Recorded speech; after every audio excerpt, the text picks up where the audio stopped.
నమస్కారం, welcome to burning issue. నేను VSR మూర్తి. YCP కంచుకోటల్లో కూటమి పాగా వేస్తూ వస్తుంది. మున్సిపల్ చైర్మన్లు, కార్పొరేషన్ మేయర్లు ఒకదాని తర్వాత ఒకటి కూటమి ఖాతాలోకి వరుసగా వచ్చి చేరుతున్నాయి. వరుస దండయాత్రలతో దంచి కొడుతోంది కూటమి సర్కార్. అధికారంలో ఉన్నప్పుడు వైసీపీ ఏకగ్రీవాలు చేసుకోగా అధికారం పోయాక పట్టు కోల్పోతోంది ఫ్యాన్ పార్టీ. ఈ నెల 27న కడప జెడ్పీ చైర్మన్ కూటమి ఖాతాలో చేరనుందా?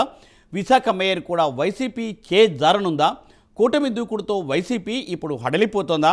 వైసీపీ పట్టు నిలుపుకునే అవకాశమే లేదా? కూటమి అధికారంలోకి వచ్చినప్పటి నుంచి వైసీపీ హడలెత్తిస్తోందా అంటే అవునని అంటున్నారు రాజకీయ విశ్లేషకులు. 151 స్థానాల్లో విజయం సాధించిన వైసీపీ ఈసారి 11 సీట్లకే పరిమితం కావడంతో గతం కంటే 140 స్థానాలను కోల్పోయిన పరిస్థితి.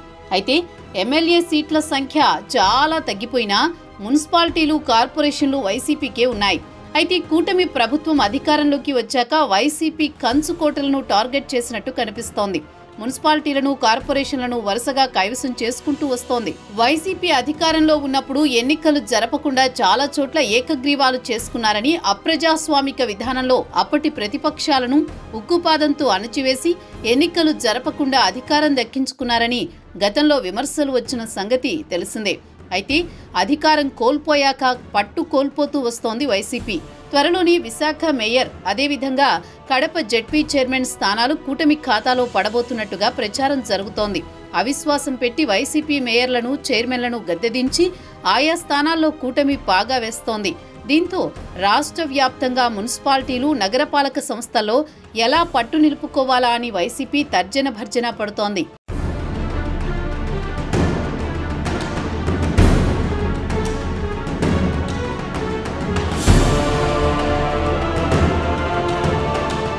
స్థానిక సంస్థల్లో అధికారాన్ని నిలబెట్టుకోవడం వైసీపీకి పెద్ద సమస్యగా మారుతోంది.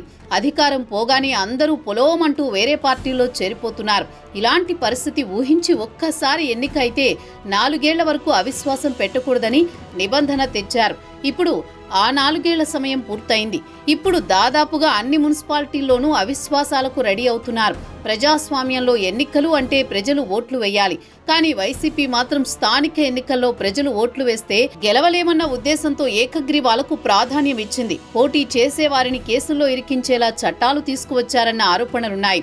ఎలాగైనా తాడిపత్రి, దర్శి మున్సిపాలిటీల్లో తప్ప అన్ని చోట్ల గెలిచారు. ప్రజలంతా తమ వైపే ఉన్నారని చెప్పుకున్నారు. కానీ అసెంబ్లీ ఎన్నికల నాటికి ప్రజలు వైసీపీకి 11 సీట్లకు పరిమితం చేశారు.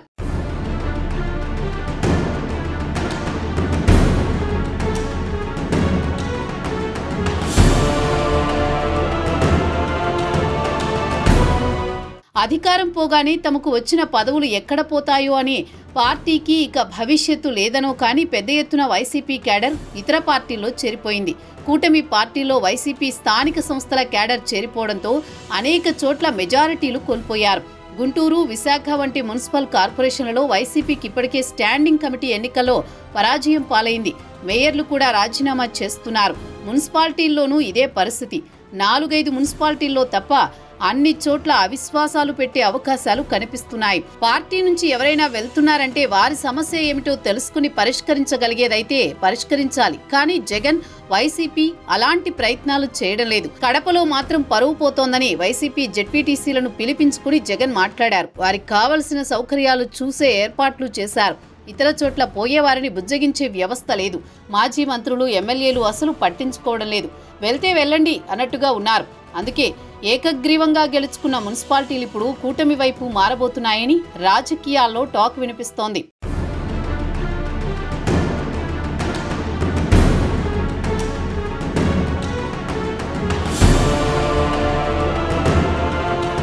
విశాఖ మేయర్ని గద్దె నుంచి దించేందుకు టీడీపీ కూటమి సర్వశక్తులు ఒడ్డుతోంది. వైసీపీ నుంచి పెద్ద ఎత్తున కార్పొరేటర్లను చేర్చుకుంది. మొత్తం విశాఖ కార్పొరేషన్లో 99 మంది కార్పొరేటర్లుంటే ప్రస్తుతం ఆ సంఖ్య 97గా ఉంది.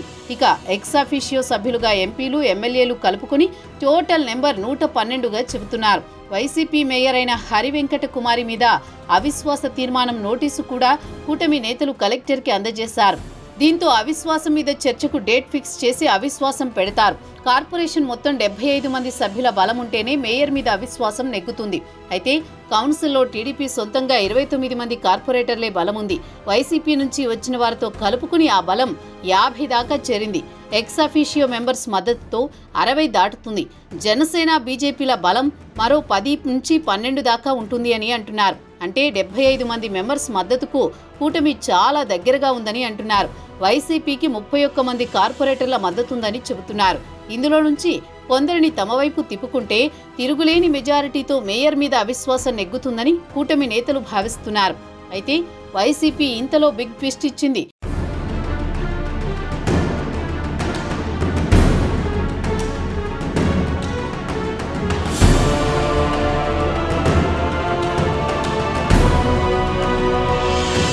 తమ వైపు ఉన్న మొత్తం కార్పొరేటర్లను కాపాడుకోవడానికి క్యాంపు రాజకీయాలకు తెరతీస్తోంది.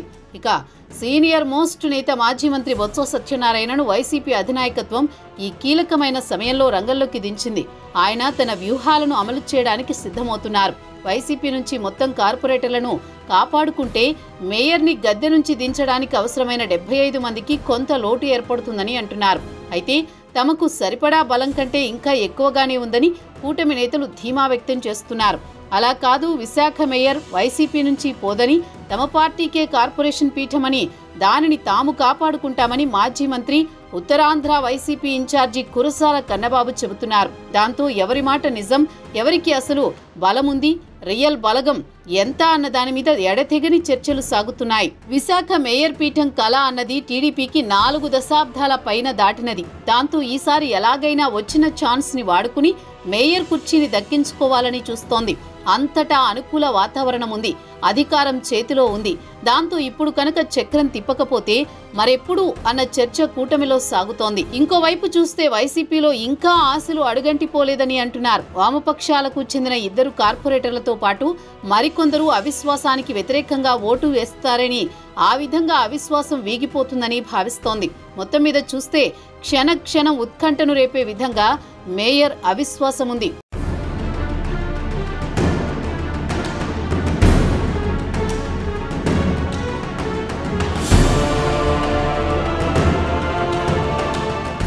ఏపీలో స్థానిక సంస్థల్లో లెక్కలు మారుతున్నాయి. అసెంబ్లీ ఎన్నికల్లో ఓటమి తర్వాత వైసీపీ ఖాతాలో ఉన్న మున్సిపాలిటీల్లో టీడీపీ జెండా ఎగురుతోంది. ముఖ్యమంత్రి సొంత జిల్లా ఉమ్మడి చిత్తూరులో మొదలైన ఈ మార్పు నెమ్మదిగా రాష్ట్రమంతా విస్తరించే సూచనలు కనిపిస్తున్నాయి. చిత్తూరులో గనక వైసీపీకి గట్టి పట్టున్న Punganur municipality, Chittoor corporation TDP కైవసం చేసుకుంది. ఇక ఆ తర్వాత రాష్ట్ర వ్యాప్తంగా కూటమి దండయాత్ర సాగుతోంది. పులివెందులలో కూడా పాగా వేయాలన్నదే కూటమి టార్గెట్గా కనబడుతోంది.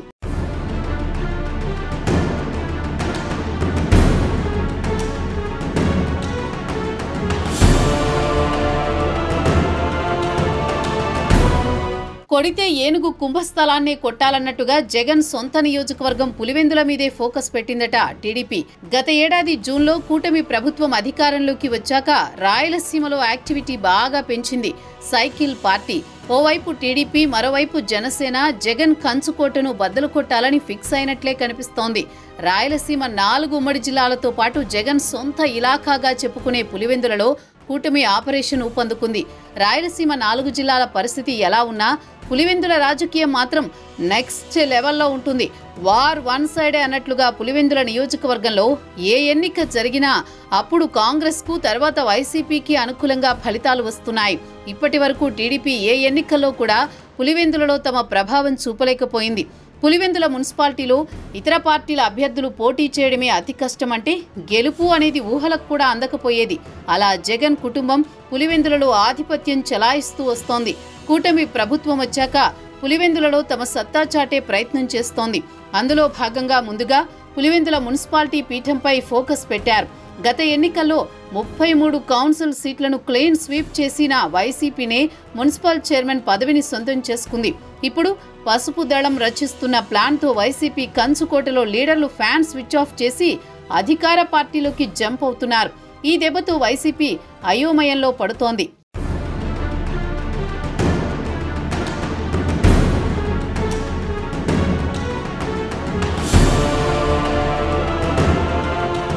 రాష్ట్రంలోని మిగతా నియోజకవర్గాలతో పాటే పులివెందుల మున్సిపాలిటీ పీఠం కోసం కూడా ఆపరేషన్ స్పీడప్ చేసింది కూటమి సర్కార్. దాంతో కంచుకోటను కాపాడుకోవడానికి జగన్ ఏం చేయబోతున్నారన్నది ఇప్పుడు ఇంట్రెస్టింగ్ గా మారింది.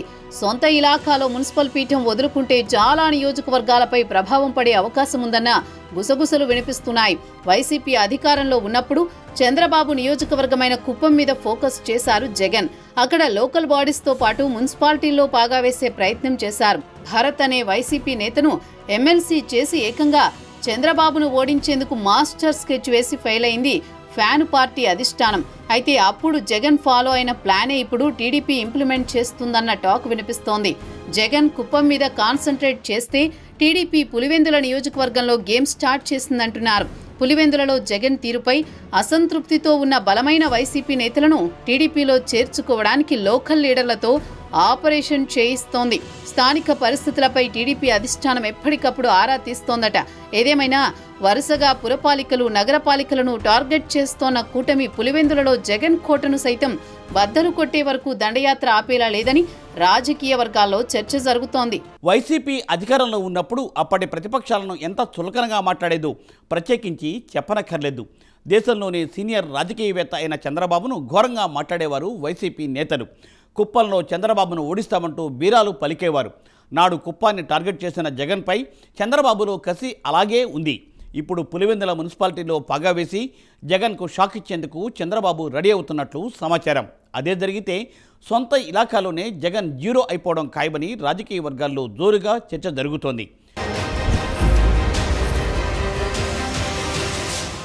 ఏ రాజకీయ నాయకుడైనా సరే పతనం కొనసాగుతుంటే దాని నుండి బయటపడేందుకు మార్గాలను అన్వేషిస్తాడు, పార్టీని కాపాడుకునేందుకు ప్రయత్నిస్తాడు. అయితే జగన్ మాత్రం అలాంటి ప్రయత్నాలేమీ చేస్తున్నట్లు కనిపించటం లేదు. పార్టీ నుండి వెళ్ళిపోయే నేతలను ఆపలేకపోతున్నారు. కార్పొరేటర్లు, కౌన్సిలర్లను కూడా బుజ్జగించలేకపోతున్నారు జగన్. ఫలితంగా వైసీపీ పతనం కొనసాగుతోంది. ఇప్పటికైనా పార్టీని కాపాడుకునే ప్రయత్నం చేయకపోతే ఇన్నాళ్ళు సింహం సింగిల్ అంటున్న జగన్కు పార్టీలో సింగిల్గా మిగిలిపోయే రోజు రావడం ఖాయమా? రాజకీయాలు ఎప్పుడూ ఒకే ఫార్ములాతో వర్కౌట్ అవ్వవు. జగన్ కి ప్రజలు ఓసారి పదవి ఇచ్చారు. నిజానికి అది గెలుపు అని వైసీపీ అనుకుంటోంది. చెప్పాలంటే ప్రజలు అధికారం ఇచ్చి ఆయనను పాతాళంలోకి పడేశారు. ఒక్క గెలుపుతో పాతాళానికి పడిపోయేవారు ఎవరూ ఉండరు, ఒక్క జగన్ తప్ప. ఓడిపోయిన తర్వాత కూడా ఆయన నేర్చుకోలేదు. ఇప్పటికీ ఆయన తాను అనుకున్న బావిలోనే ఉండిపోతున్నారు. ఆయన పాలన దెబ్బకు ఆయనను నమ్ముకున్న వారంతా పరారవుతున్నారు, కేసుల పాలవుతున్నారు. వారికి కనీసం సపోర్ట్ చేయలేకపోతున్నారు, చేయడానికి ఆసక్తి చూపించడం లేదు. అసెంబ్లీకి కూడా వెళ్లని జగన్కు ప్రజాస్వామ్యంలో ఉండే అర్హత ఉండదు అన్న విమర్శలు సైతం సర్వత్రా ఎదుర్కొంటున్నారు.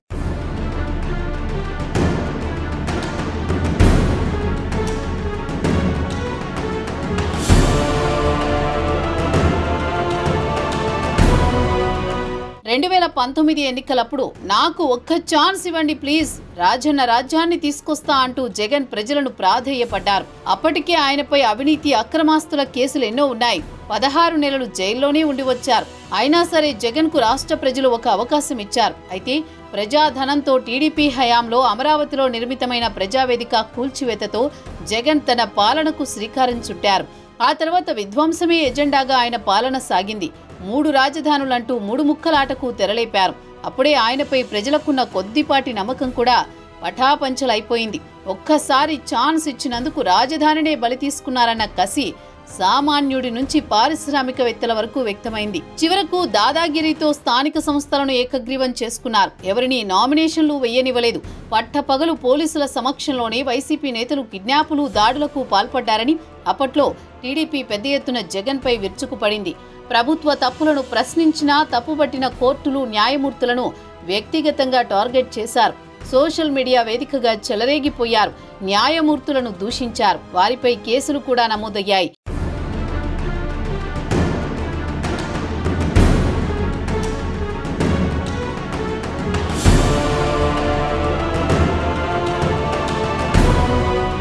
టీడీపీ యువనేత లోకేష్ పాదయాత్రను అడ్డుకునేందుకు, ప్రజలు ఆయనను కలవకుండా చేసేందుకు రోడ్లపై ఆంక్షలు విధిస్తూ బ్రిటిష్ చట్టాలను అమలు చేయాలనుకున్నారు.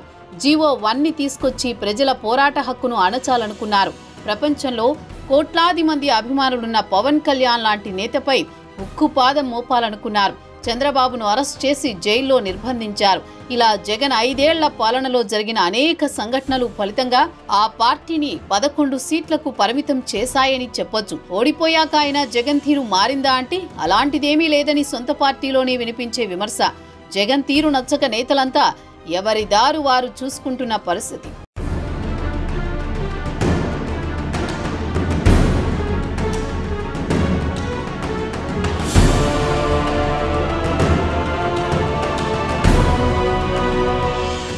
ఏపీలో వైసీపీ రోజురోజుకు బలహీనపడుతున్న తరుణంలో ఆ పార్టీ క్యాడర్ తీవ్ర నిరుత్సాహంలో మునిగిపోయింది.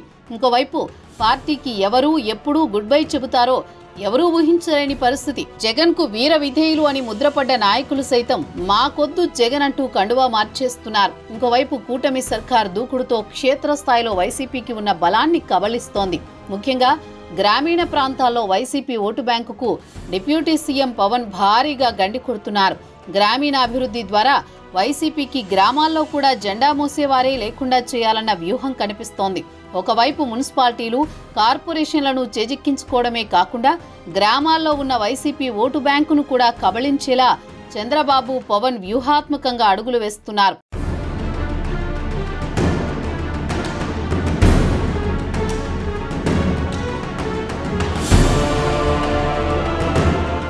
ఓటమి నుంచి గుణపాఠం నేర్చుకోవాలి. వైసీపీ ఆలోచన ధోరణి మారాలి. ప్రజలతో మమేకమవుతూ ప్రజల పక్షాన ప్రజల గొంతుకగా నిలబడాలి. ముఖ్యంగా ఏపీలో ఉంటూ సర్కారు ప్రజా వ్యతిరేక విధానాలపై పోరాడాలి. అప్పుడే జగన్ కు ప్రజల్లో ఆదరణ పెరుగుతుందని రాజకీయ పరిశీలకులు అంటున్నారు. జగన్ మెంటాలిటీ కారణంగా పార్టీ కోసం కష్టపడి పనిచేసిన నేతలు, కార్యకర్తలు వైసీపీకి దూరమయ్యారనే టాక్ కూడా ఉంది.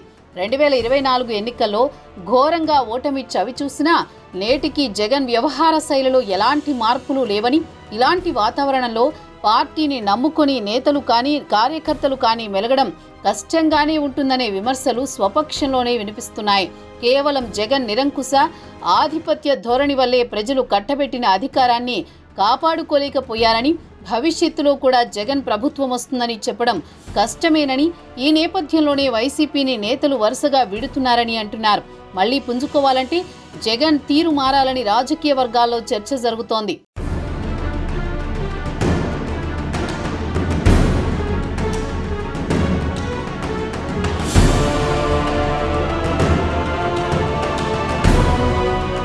ఇక మరో సవాల్ ఎదురు కాబోతోంది వైసీపీకి. రాష్ట్రంలోని వివిధ స్థానిక సంస్థలకు ఉప ఎన్నికలు జరగనున్నాయి. రాష్ట్రంలో వివిధ పంచాయతీలు, జిల్లా పరిషత్తులు ఖాళీలకు ఎన్నికలు జరగనున్నాయి. ఈ నెల 27వ తేదీన ఈ ఉప ఎన్నికలు నిర్వహించనున్నారు.